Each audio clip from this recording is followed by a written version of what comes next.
Welcome to episode 10 of the Ner-A-Car engine project. This is the Will It Start final episode. Now, if you've been following the episodes, you'll know what I had to do leading up to this.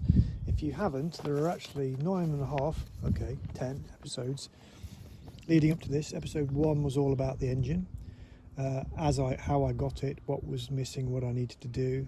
It's basically a 1923-24 Type B Ner-A-Car engine. So nearly 100 years old, pretty much 100 years old.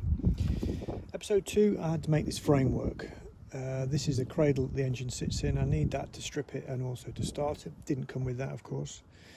Episode 3 was all about stripping off the block, the barrel. It's kind of the head and the barrel is all one unit, taking that off, taking the back off, taking off the conrod, piston, etc., and inspecting it all. Episode 4, I had to get this flywheel off to see what was inside. So in order to do that, I had to make a puller. So episode 4 is all about making the puller and getting the flywheel off. Episode 5 was all about inspecting the ignition system in there. It's basically a magneto ignition system, but it didn't actually work. So episode 5 was about getting a spark. So what I had to do was basically set up a coil and a battery and use the existing points from the engine to get a spark, which happened successfully. Episode 6 was all about the kickstart. Now obviously it didn't come with a kickstart. The kickstart operates off that pinion, so I had to fabricate all of this lot and make this little frame, this tower for it to operate on. Episode 7 was about rebuilding the engine. I had to make a whole load of new gaskets, etc., so stuck it all back together again. Episode 8 was all about the carb and the ignition timing. Now, it didn't come with a carb, so I had to source a carb, and I wanted to go with something which is sort of very similar to what it would have had. It would have had actually a Barlow and Brown carb, but they're made out of pure unobtainium. But this is an Amel carb, which is a very, very similar design, and this is actually off an outboard motor, a British outboard motor called a Seagull. I also investigated the ignition timing in that episode and found out that the timing was about 30 degrees before top dead centre, which seemed very, very it was a bit of a surprise, put it like that. It was very, very advanced. So, but I didn't know any better, so I just left it. Episode 9 was about sorting out the tank and fabricating this mild steel exhaust system. Obviously, it didn't come with that exhaust system either.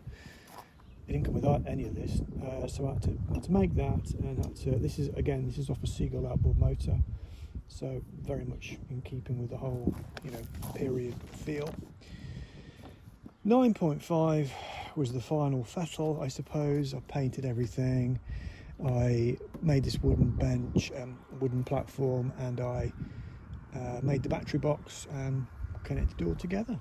And it leads us to this moment. So there's only one thing left to do, and that is to put it on the floor and try and start it. And genuinely, I haven't tried to start it yet. So let's see how we get on. So this is it, the moment of truth. This is genuinely the first time I'm trying this. So I need to connect the earth. That's now charging the coil. I need to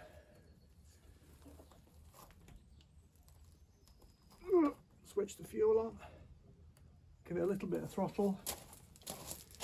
Chokes on. See what happens, shall we?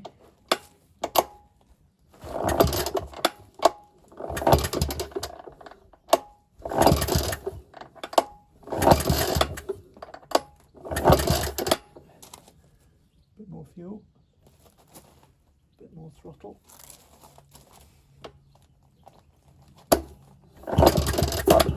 Oh, fired.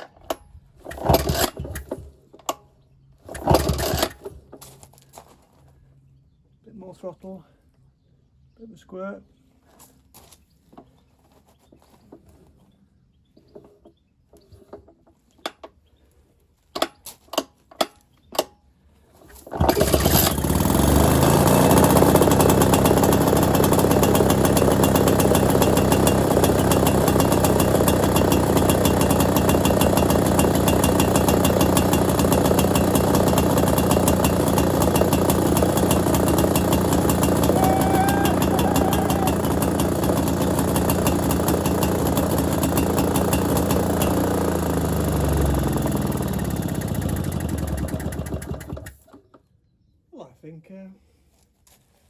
that's a success, isn't it?